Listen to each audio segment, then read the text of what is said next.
എനിക്ക് 70 വയസ്സ് പ്രായമുള്ളപ്പോഴാണ് ഞാൻ ഫേസ് ലിഫ്റ്റ് ചെയ്തത്.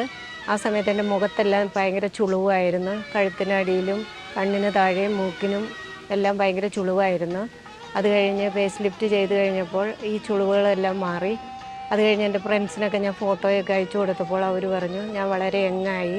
അതുകൊണ്ട് എനിക്ക് അത് കേട്ടപ്പോൾ ഭയങ്കര സന്തോഷം വന്നു.